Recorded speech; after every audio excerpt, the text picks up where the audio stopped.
여기는 자연 파괴뿐만이 아니라 우리 신체 질환뿐만이 아니라 정신건강도 영향을 미친다. 정신건강 어떻게 영향을 미치냐. 일단 세계보건기구에서는 기후로 인한 스트레스로 사람들이 힘들어한다. 기후 재난이 생기고 그러면 관계에서의 변화도 생긴다. 이게 무슨 말이냐면 홍수로 집을 잃어요. 그 다음에 올해 우리도 어떤 기후 재난을 크게 겪었죠? 산불. 제가 상담하는 아이 중에도 있어요. 걔 안동에서 오는데 현재 할머니랑 같이 살게 됐대요. 왜 할머니랑 같이 살게 돼요? 산불로 할머니 집이 다 탔어. 그러니까 할머니가 가실 곳이 없으니까 이제 이 아이 집으로 왔는데 할머니랑 같이 안 살다가 할머니랑 같이 사니까 살기 쉬워요? 살기 어려워요? 살기 어려워 이제. 할머니는 울고 힘들어하고 식구들은 그만 울라 그러고 갈등이 심해지는 거죠. 이렇게 간단한 사례를 말씀드린 건데 이런 관계에서의 변화도 크대요. 이렇게 혹시 여러분 고향에 여러분이 다니던 초등학교가 남아있어요? 그거 다 없어졌어요? 남아있는 사람들은 그래도 야 여기 내가 손주한테 가서 내가 다니던 학교다 이렇게 말해줄 수 있지만 거기 싹 없어진 그런 분들은 고향에 딱 가도 고향에 온 맛이 나요? 안 나요? 안 난다. 개발로 인해서 이제 내가 어렸을 때 자랐던 그런 고향의 자연이 이제 사라지면 사람들이 고향이 있는 것 같아요? 고향이 없는 것 같아요? 고향이 없는 것 같다. 이런 것 때문에 좀 허망하다 인생이. 또 그런 걸 호소하는 분도 계시대요. 이렇게 그런 거. 그다음에 이제 기후로 인해서 정신건강 상태가 달라진다. 오늘 지금 올해 걱정인데요. 뭐가 걱정이냐면 폭염도 걱정인데 또 하나가 이제 장마도 걱정이에요. 장마. 올해 비가 오는 날이 30일이 넘을 것 같다고 해요. 이렇게 동남아시아에서도 그런 우울증이 있대요. 몬순 디프레션이라고 해가지고 그 몬순 기후로 인해서 우기가 오면 사람들이 우울해지고 더 죽고 싶어지고 이제 그런 마음이 든다 하는 것처럼 저희도 장마 우울증이라는 용어가 생기기 시작했어요. 원래 시작은 저쪽 열대 지방에서 우기 우울증이란 말을 썼는데 그런 게 이제 스트레스예요. 이제 스트레스. 여기 이제 무조감, 뭐 자살 행동, 그다음에 술도 더 많이 드시고 여러 가지 건강 문제가 더 생긴다라고 말했고 세계 은행에서 운영하는 세계 경제 포럼에서도 특히 기후 재난, 홍수, 가뭄, 폭염, 폭풍, 산불, 해수면 상승 이런 게 사람들의 정신 건강에 영향을 많이 미친다. 이런 것에 대한 피해에 대비해야 된다라고 또 말을 하기도 했어요.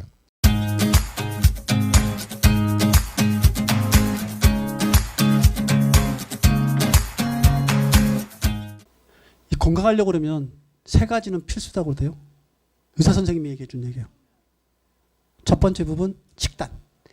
나이 먹을수록 식단은 철저하게 관리하는 식단. 그 다음에 운동.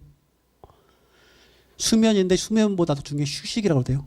휴식이 수면하고 이제 연결되는데 이 세 가지는 나이가 들어가면 들어갈수록 정확하게 우리 몸의 건강을 위해서 세 가지 관리는 하셔야 된다.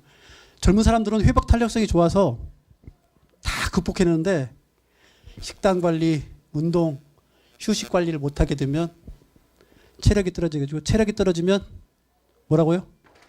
이 체력이 내 삶의 기준이 돼요. 아파가지고 누워있으면 세상 만사 다 싫어요. 지금부터 키우셔야 돼요. 뇌의 퇴화가 육체적 퇴화보다 더 빠른 거 아시죠? 이게 지금부터는 삶의 질을 갖다가 좌우하는 척도가 돼요. 지금부터는 못 쓰시는 글쓰기라도 좀 글쓰기 하셔야 돼요. 책을 읽는 것보다 글쓰기가 뇌활동에 10배가 더 많이 나온대요. 이건 제가 얘기한 게 아니라 뇌과학자가 증명해낸 거예요. 책을 읽는 거에 뇌활동과 책을 쓰는 거에, 글을 쓰는 거에 뇌활동은 10배 차이 난대요. 어떤 분들은 100배 차이 나기도 하고, 그만큼 몰입해서 하시는 분들은. 뇌는 활동을 많이 하면 많이 할수록 건강해져요. 그래서 지금부터라도 이런 강연도 자주 오시고요. 책도 읽으시고 더 나가서 글을 쓰세요. 글 잘 쓰려고 하지 마세요. 그냥 쓰시면 돼요. 예를 들어 설명한다면 오늘 강연을 왔더니 베토벤 머리한 아저씨가 뇌의 건강을 위해서 글쓰기를 하라고 했습니다. 아, 그렇게 쓰는 거예요. 그렇게 쓰는 거예요. 써보니까 너무 힘들다. 오늘은 한 줄만 썼는데 내일은 2줄 써야겠다. 이렇게 하면 돼요. 이렇게 해나가면 조금씩 가다 보면 글쓰기가 조금씩 늘어나요. 제가 글쓰기가 결정적으로 늘어났던 건 뭐냐면요. 제가 2007년도부터 블로그라는 걸 했어요. 블로그 혹시 아세요? 네이버의 블로그. 2007년도 블로그 됐는데 이 블로그를 하기 시작한 이후부터 블로그에다가 짧은 글이라도 하루에 한 편씩 계속 올리다 보니까 이게 한 10년 정도 되니까 글쓰기의 스킬이 갑자기 확 뛰어나더라고요. 뇌가 활발하고 생각이 활발하고 하시는 분들이 삶과 뇌가 퇴화되어서 자기가 해왔던 기억마저도 잃어가면서 사는 삶과는 차이가 어마어마한 겁니다.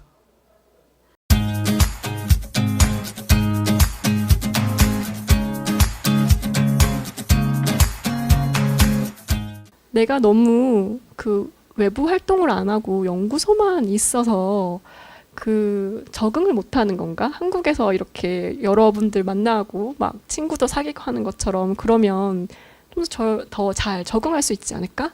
하면서 생각했던 것 중에 하나가 농사였습니다. 제가 그 미국에 이제 이번에 갔을 때 2년 동안 주말마다 농사를 지었어요. 여기가 그 지역인데 여기가 이제 잘 보이지 않지만 왼쪽에 저그베이라고 되어 있는데 우리나라로 치면 약간 도립공원 정도 되는 곳입니다. 그 안에 이렇게 농사를 지을 수 있는 데가 있어요. 그 이유가 예전에 노예가 있었을 때는 흑인 노예들이 여기서 담배를 키웠던 곳이래요. 근데 그게 다 없어지고 나니까 나무는 없는데 넓은 농사 지을 수 있는 지역이 생긴 거죠. 그래서 그 지역 그 자치단체에서 이거를 그럼 자원봉사자들한테 빌려주자. 그럼 자원봉사자들이 농사를 지어서 그 농작물을 이웃들한테 기부하는 프로그램을 만든 거예요. 그래서 이렇게 농사를 짓는데 여기가 한 3,000평이 넘어요. 근데 이렇게 인텔리들이 만나니까 문제가 있어요. 우리는 완전히 환경을 생각하면서 농사를 지어야 되는데 씨앗을 심으면 그 생쥐들이 자꾸 씨앗을 다 파먹는 거예요. 그래서 이제 이거를 생쥐를 죽이냐 마냐의 깊은 토론이 있고 왜냐하면 우리는 아무도 죽이고 싶지 않으니까 그러다가 결국은 어쩔 수 없다. 싹을 틔우려면 이제 생쥐를 잡아야 되지 않냐. 그래서 땅콩 버터를 발라가지고 지금 쥐덫을 설치하는 모습입니다.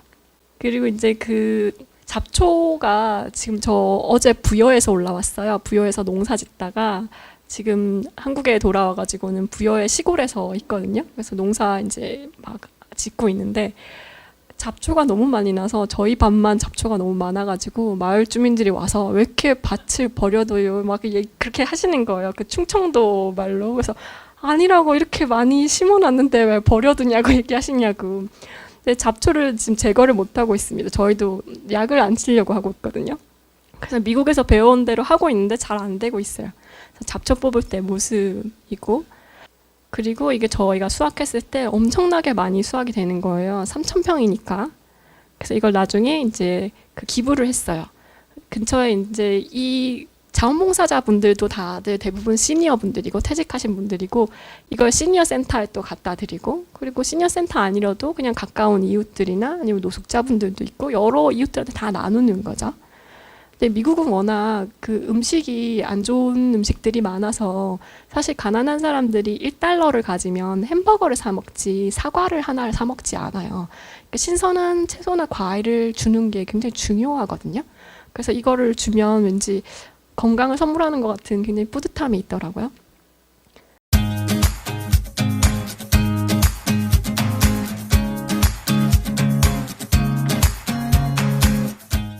그 어느 날 우리 싸우지 말자. 내가 한 가지의 가자 소리 다시 하지 않을게. 나한테 꿈이 있어. 뭔데? 기자 되는 거야. 졸업장도 없는 사람이 어떻게 기자가 돼? 꿈이라니까. 나 작가 되고 싶어. 그건 할 수 있겠네. 졸업장 없어도 되니까. 그래서 제가 울먹이면서 한마디 더 했어요. 내가 죽기 전에 대통령 연설문 하나 쓰고 죽을 거야. 그때 제 아내가 개코나 했으면 오늘 이 자리에 없습니다. 제 아내도 울먹이면서 당신 글 잘 쓰잖아. 당신 연애 편지에 내가 뿅 갔잖아. 응원을 해줬어요. 저 돌아보면 이것이 엄청난 원리입니다. 꿈을 말할 때 많은 사람들이 다 떠나는데 단 한 사람이라도 그 꿈 앞에서 할 수 있겠네 이렇게 말해주는 것이 원동력이 됩니다. 그리고 자주 말씀드리겠지만 20년 후에 현직 대통령이 그때 중앙일보 정치부 차장할 때입니다. 청와대에서 일할 생각 있으시오? 어떤 자리입니까? 대통령 연설문 쓰는 자리요. 딱 20년 만에 내 아내 앞에서 팍 터지게 싸우다가 다 잃었을 때, 희망이 없었을 때 말했던 꿈 한마디가 나중에 현실이 되는 것을 보고 옹달샘도 세웠습니다. 그러면 그 과정에서 그 말을 하고 할 수 있겠네, 작가도 되고 기자도 될 수 있겠네 하는 꿈을 갖고 나서부터 인생이 풀리기 시작하는 거예요.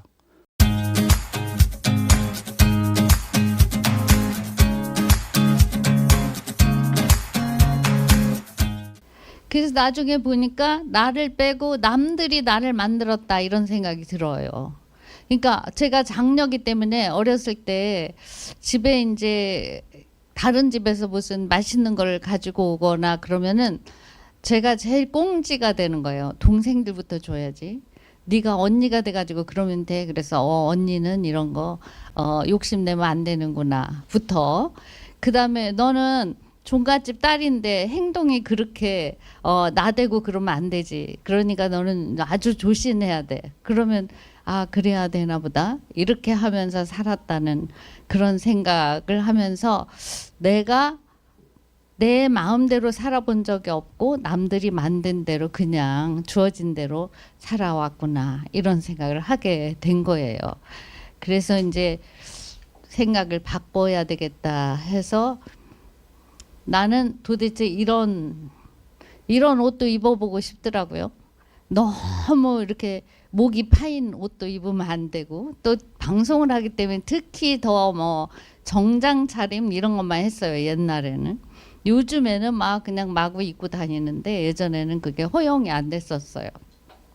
언젠가 이렇게 짝짝이 아이라인도 좀 그려보고 싶고 나는 왜 못해? 이런 생각이 들어요. 그리고 이렇게 막 그냥 마음대로 뛰어다니고 자유롭게 살고 이렇게 하고 싶은 생각이 내 마음에 있었다는 거를 깨닫게 돼요. 그래서 이거를 평생 안 해보면은 굉장히 후회스러울 것 같잖아요. 언젠가는 해봐야 되겠다. 이런 생각을 하게 됩니다. 그래서 제가 얻은 결론은 그냥 남이 나 안 챙겨줘. 내가 나를 챙기자. 내가 나를 사랑해야지. 이런 생각을 했어요. 세상은 냉정해서요.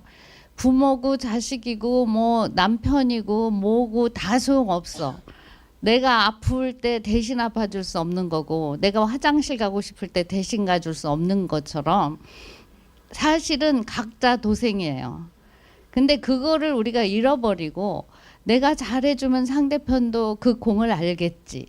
당연히 내가 잘해준 거에 대한 그 마음을 안에 품고 있다가 내가 어려움에 처하면은 갚아주겠지. 심지어 이런 생각까지 하게 되는데 그런 게 아니더라는 거죠.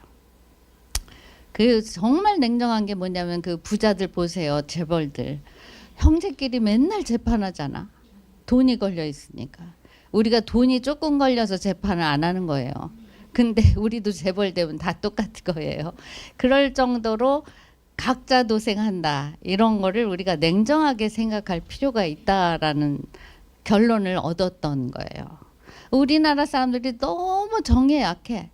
그래가지고 그냥 아유 저 사람 안 됐는데, 형제 중에 누가 사업하면은 아유 내가 조금 도와주면 일어설 텐데, 그러다 같이 쫄딱 망해. 그런 경우가 너무나 많아요. 그런데 그걸 선을 긋지 않으면 안 돼요. 그래서 나를 지키는 건 나 자신이다. 그리고 좀 냉정해질 필요가 있다라는 생각을 하게 됐어요.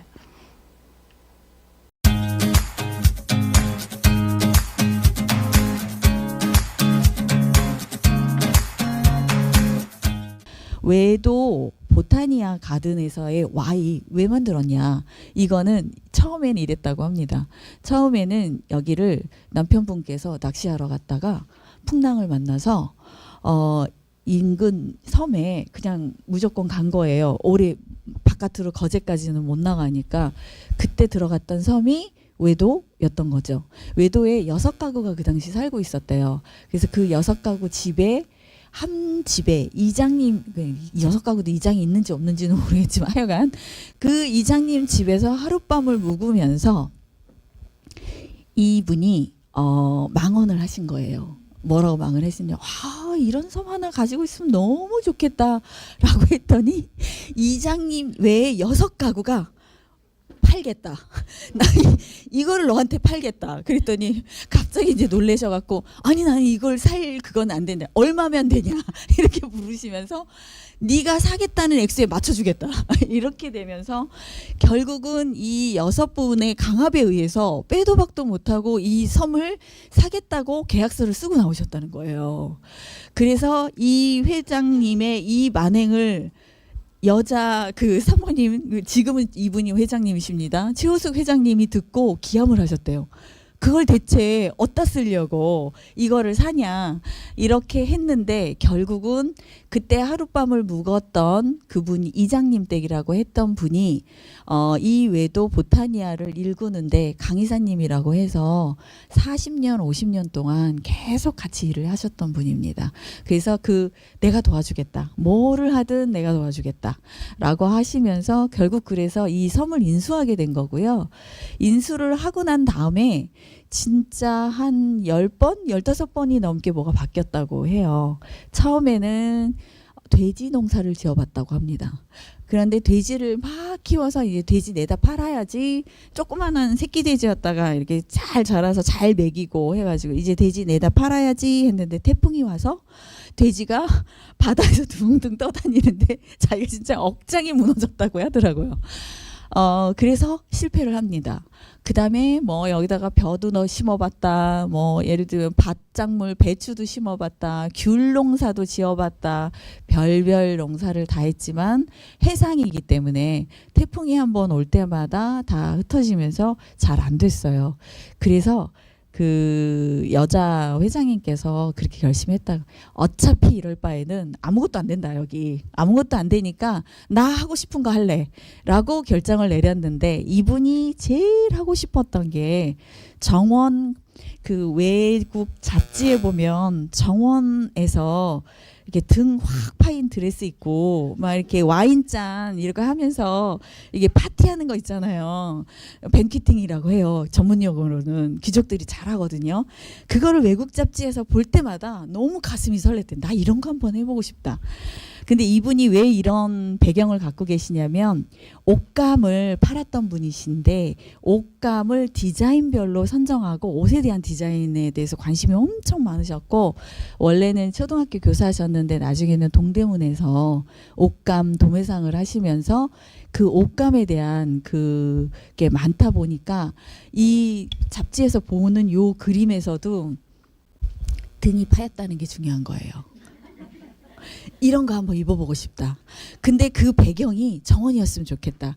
그래서 이 정원을 조성을 하시면서 나는 여기 이게 누구를 위해서 조성한 게 아니에요. 그냥 나를 위해서, 그냥 어차피 어떤 걸 농사를 지어봐도 안 되니까 그냥 나를 위한 정원을 만들어 보겠다. 그리고 나 여기서 파티 한번 하겠다. 그 마음으로 하셨다 그래요. 그래서 동대문에서 일한 돈 거의 전액 다 여기다 쏟아부으면서 죽기 전에 내가 여기서 파티 한번 하고 죽으리라 이러면서 구성을 하셨는데 하다 보니 괜찮아진 거죠. 너무너무 예뻐진 거죠. 그러면서 이거를 주변에서 조성한 지 한 20년 넘어서 너무 예뻐지는 낙원섬이 돼가니까 이거를 공개하면 어떠냐 이런 얘기들이 들어서 그 당시는 우리나라에 돈 받고 입장시키는 개인의 정원은 없었었거든요. 이게 될까라고 많이 고민하셨다 그래요. 근데 막상 했는데 사람들이 진짜 물밀듯이 들어왔다 그래요.